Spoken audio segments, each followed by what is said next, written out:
Gemini, May 21, June 21. Tingnan natin ang mga kapalaran ng Gemini ngayong taon, January to December. Una, yung message, mensahe para sa January to June. January, February, March, April, May, at June.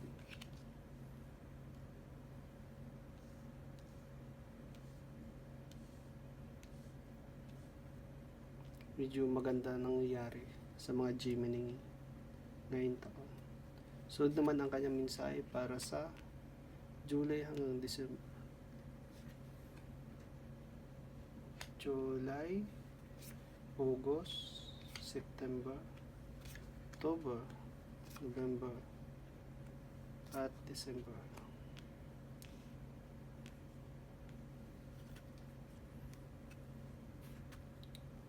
Ayon sa baraha mo, ngayong January to June, ikaw ay parang magtsatsaga, mag-iipon, mag-iimbak, naghihintay. Ito ang sinasabi dito sa iyong mensahe about sa January to June. Tinatawag tong long-term view, sustainable result, perseverance, investment or effort. Yun nga, mangyayari sa'yo. Ang January mo, tumutukoy sa iyong paglalakbay ito sa iyong kapalaran. Ito ang tinatawag na transition, change, pagbabago, rate of passage, releasing baggage, transitional grip. Sinisimbolo ng barang to ang yung decision, yung pupuntahan sa January. Parang nakasakay ka dito sa bangka na papunta ka sa pagsubok. May parang may kasama ka dito na aalis papunta dun sa pagsubok na yun. Kasi kung umaano to sa iyong decision na pinuntahan, yun ang January mo. At February mo naman, tumutukoy ito sa iyong infinity, panghabang buhay, na material na bagay, trabaho, o about sa kalusugan mo, communication. Minsan tinatawag tong multiple for priority, may time management na mangyayari, prioritization, adaptability at cycle. Yung cycle na buhay mo, ibig sabihin dito infinity na mangyayari ngayong February. Paikot-ikot lang. Sunod naman ang March mo, lahat tumutukoy sa parang pananalapi na ang tinutukoy nito puro pentacle o ang iyong material na bagay about nga sa material na bagay, trabaho, kalusugan, communication.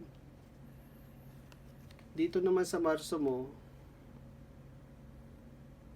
parang hawak mo dito yung may hinahawakan kang material na bagay na kailangan mong protektahan. Pwede din sa trabaho mo, kalusugan, pinoprotektahan. Kasi yung hari, sumisimbolo ito sa authority, power, at mga tinatawag tong pwedeng maging successful ka dito sa March. Kasi sinasabi dito ng bara, wealth, success, practicality, stability, security, authority, and leadership. Yun ang sinasabi sa'yo. At ang April mo naman, tumutukoy ito sa skill mo. Skill mo sa trabaho. O kaya minsan para naghihintay ka dito ng resulta din. Kagaya din sa sinasabi mo ng barang to, na para naghihintay ka. Sinasabing itong pwede mong palaguin yung skill mo. Tinatawag skill development, repetitive tasks, ulit-ulit lang, apprenticeship, patient and waiting. Yun nga, naghihintay. Para may hinihintay. Ganon. At pagdating ng May, yung paghihintay mo sa magkakaroon ng celebration. Sa May, magkakaroon ka ng celebration na darating. Yun ang kagandahan nito. Yung lahat na paglalakbay mo hanggang sa mga ginawa mong paghihintay, sa May mo mararanasan yung celebration. Tinatawag tong celebration, joy, harmony, relaxation, homecoming, home and family. Yun nga. At pagdating mo naman ng June, meron ka ditong pagdidesisyonan na iiwan. Iiwan mo sa June. Pagdidesisyonan na meron kang iiwan. Tumutukoy yung isa sa paglalakbay niya. Decision. At ikaw naman, iiwan mo, kailangan mong iwan, basta meron ka ditong iiwan na kung tumutukoy sa yung hawak na decision. Tinatawag tong conflict, disagreement, competition, defeat, winning at all costs, moving on. Yun ang sinasabi ng bara sa'yo ng January to June. Yung paghihintay mo dito sa sinasabing bara is makakamtan mo sa May. Dito naman tayo sa July hanggang December. Ang mensahe sa'yo ng December about naman sa passion mo. Nalalakbayin. Tinatawag na movement, fast-paced change, action, alignment, air travel, swift action. Parang lalakbay ka, kakaroon ng pwedeng traveling. Yun, about sa passion, ambition.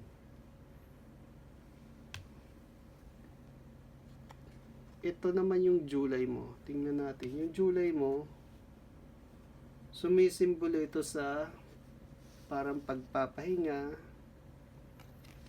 Tinatawag kasi ditong the hangman, o tinatawag na huminto muna, pag-surrender, patience, parang letting go, new perspective, spiritual insight. Yun, parang may ka din to, humihinto ka muna sa parang yung nagre-relax ka lang, naghihintay ka ng resulta ulit. Kasi galing ka lamang sa June, di ba, na yung decision mo na merong ka talagang i-let go. Parang dumating ka din sa July na pahinto yung buhay mo. Yung naka-post ka lang. Parang wala kang ginagawa ngayong July. Then, pagdating ng August mo, meron kang paglalakbay na darating about to sa iyong emotion, partnership na lalakbayin, relation, pwedeng pag-ibig, ganon, nalalakbayin. Tinatawag tong creativity, romance, charm, beauty, imagination, seeking balance, naghihintay ng balance humihingi ng balance ganon. Basta tumutukoy ito sa iyong hahamuni na lakbay about sa iyong emotion yung pagdating ng August. Pagdating naman ng September, ito ang tinatawag na Ace of Pentacle. Ace of Pentacle. Pwedeng pagsisimula to. Pag i-start ng iyong trabaho, pwedeng kalusugan, material na bagay, o mga something communication, magi-start. Sumisimbolo din ang ulap ng kailangang pagsisimula. Tinatawag tong abundance, investment, security, manifestation, physical well-being. Yun ang darating sa September. Yun nga. Pagdating mo naman ng October, meron kang lahat na bagay dito na nasa iyo na lahat. Gagawa mo na lang ng action. Sa October. Ang swerte mo dito kasi tinatawag tong The Magician. Ang daming opportunity na darating sa iyo dito sa October. Tinatawag nga tong Magician. Pwedeng pagpapalago ng iyong skill, diplomacy, self-confidence, conscious awareness, or descent.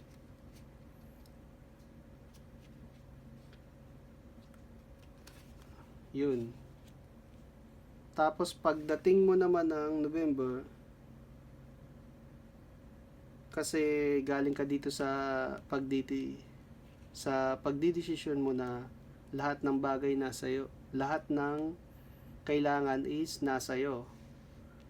Pag-ibig, trabaho, pamilya, tapos mga magandang kalusugan, opportunities, travel, ganon.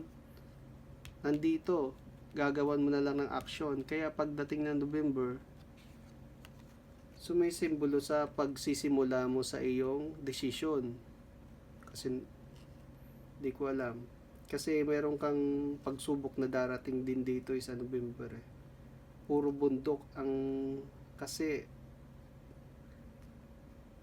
ang mga bundok na to nagsisimbolo to sa iyong paghamon sa buhay na aakyatin. Kailangan tawirin. Kailangan lampasan. Mga decision challenging na darating. Magsisimula ka dito sa November. Pero ang kagandahan, may mga dito na kailangan na talagang simulan Tinatawag tong breakthrough, new idea, success, mental clarity, justice, and fairness. Sa November yan darating. At pag dating mo naman December, may ibang idea naman na pupuntahan ka. About to sa dati mong trabaho or kalusugan, material na bagay na pagsisimulan mo ulit. Para magsisimula ka na dito sa lahat ng pagkukulang mo na nangyari sa December. May pupuntahan ka dito, paglalakbay. Yun, puro paglalakbay. Kaya baka meron ka ditong pag-abroad, dito na yung mga idea. Kaso kailangan talaga ng action din. Yun lang.